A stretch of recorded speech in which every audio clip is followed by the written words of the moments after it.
Bonjour, bonjour, comment ça va? J'espère que vous êtes en très bonne santé. Alors, selon les instructions du ministère de l'Éducation publique, nos leçons vont continuer à distance à travers ce logiciel proposé par la direction de notre école. Et sans trop tarder, commençons la première leçon. Allons-y. Lisons d'abord les phrases que vous voyez. L'été prochain, Julie passera ses vacances à l'île de la Réunion. Vous vous lèverez à 6 heures. Je vous prierai de vous avancer. J'ai entendu un bruit, ce sera le vent. Quand j'aurai réparé ma roue de vélo, je m'entraînerai. Je crois que les phrases ne sont pas très difficiles à comprendre.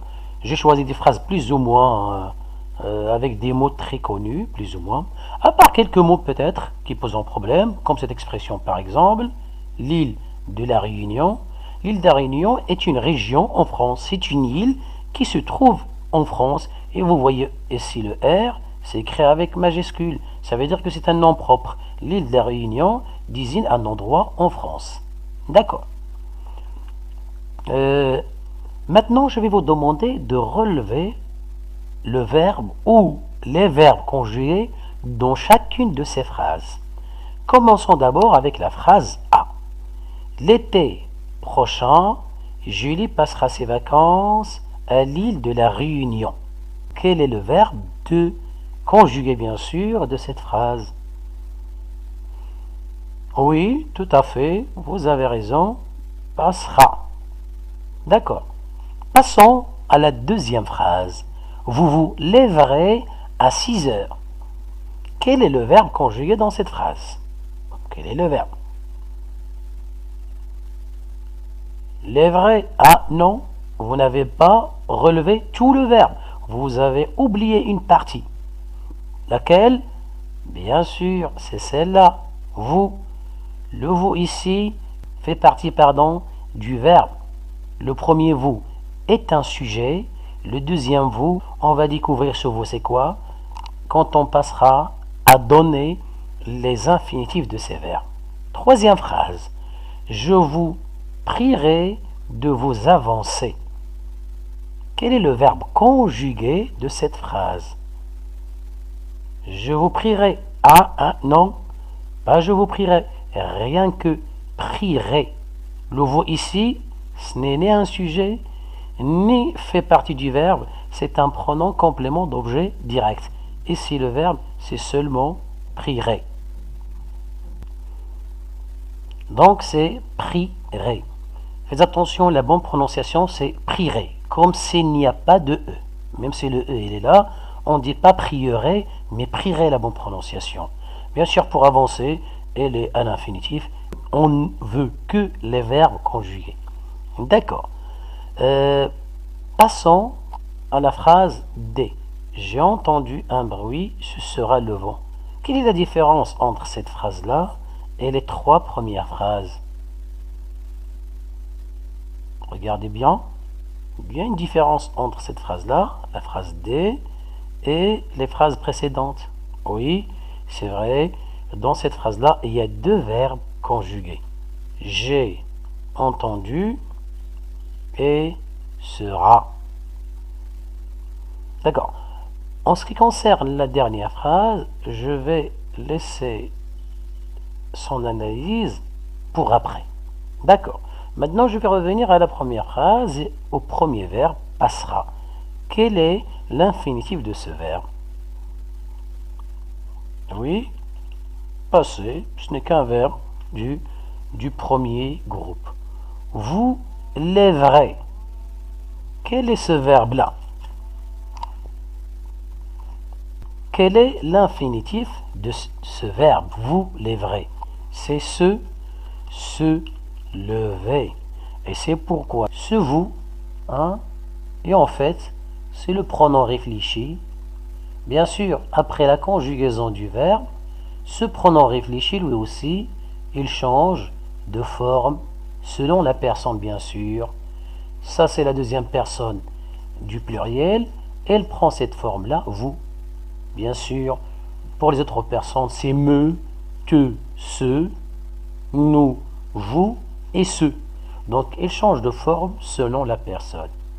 C'est vrai que souvent on l'appelle pronom réfléchi, mais en fait, il n'a pas toujours un sens réfléchi.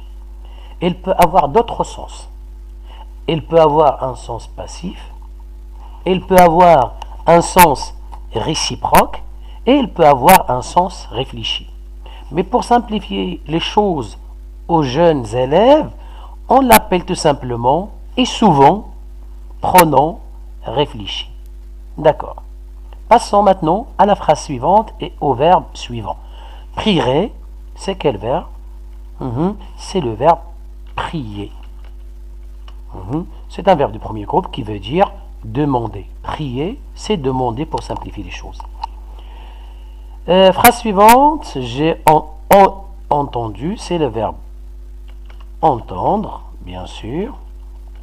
Et pour le verbe suivant sera, c'est le célèbre verbe, le célèbre verbe auxiliaire, et si c'est un verbe, le verbe être. D'accord. Maintenant, je vais enlever le surlignement pour ce verbe-là. Pourquoi? Ça ne concerne pas la leçon d'aujourd'hui. Regardez maintenant les autres verbes surlignés en jaune. Passera, vous lèverez, prierez, sera. À quel temps sont conjugués ces verbes? Ils sont conjugués en même temps. Lequel? Oui, vous l'avez sûrement deviné, c'est le futur. Le futur simple, bien sûr.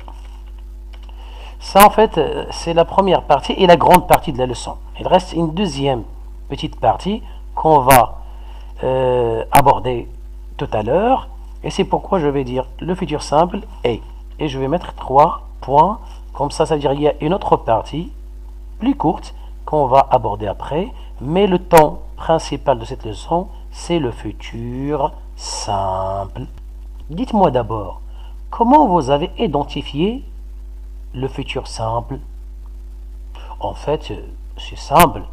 C'est grâce à la terminaison et surtout le R. Ou disons le RA. Ici, le RZ. Ici, le RAI. Ici, bien sûr, le RA. En fait, ces terminaisons sont des terminaisons communes pour tous les verbes au futur simple. Tous les verbes, que ce soit du premier, deuxième ou troisième groupe, ont cette terminaison-là au futur simple. Le RAI, le RAS, le RA, le RONS, REZ et le RONT. Bien sûr, pour le radical, ça dépend du verbe, bien sûr. S'il s'agit bien sûr d'un verbe régulier, comme par exemple le verbe passé, c'est plus simple. On garde l'infinitif et on ajoute les terminaisons AI par exemple, AS, A, ONS, EZ et ONT. D'accord? C'est aussi simple que ça. Bien sûr, on ne peut pas dire que c'est des terminaisons du futur, mais on peut ajouter ces terminaisons-là à l'infinitif d'un verbe régulier et on a le futur simple. Sinon, on va enlever le ER du verbe et on va ajouter en fait un ERAI, un ERAS, ERA, un ERONS, un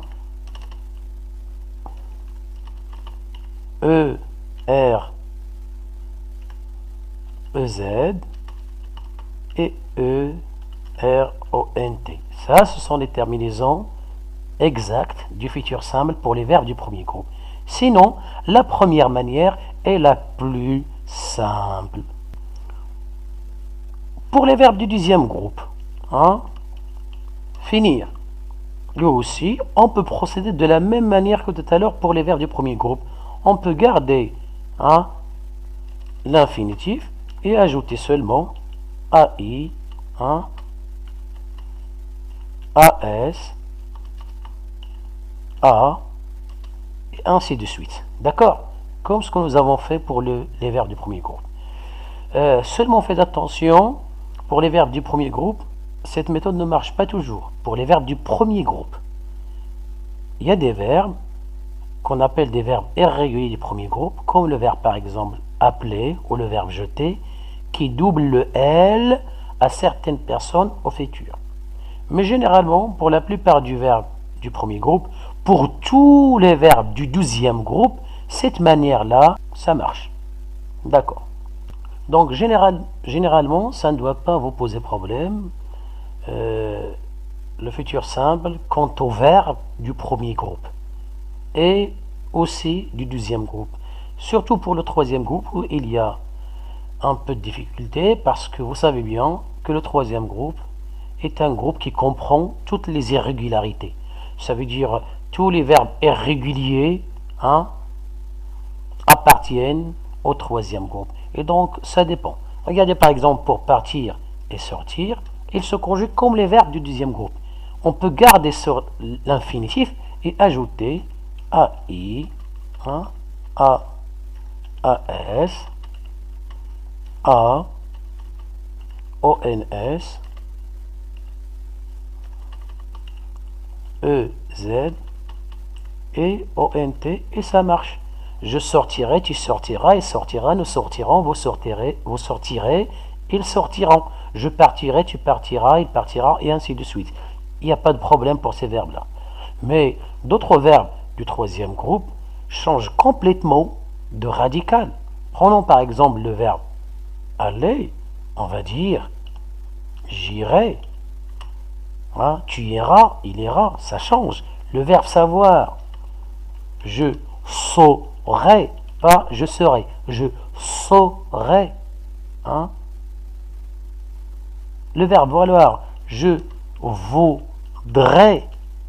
Donc, alors là, il faut mémoriser, il faut s'entraîner sur la conjugaison.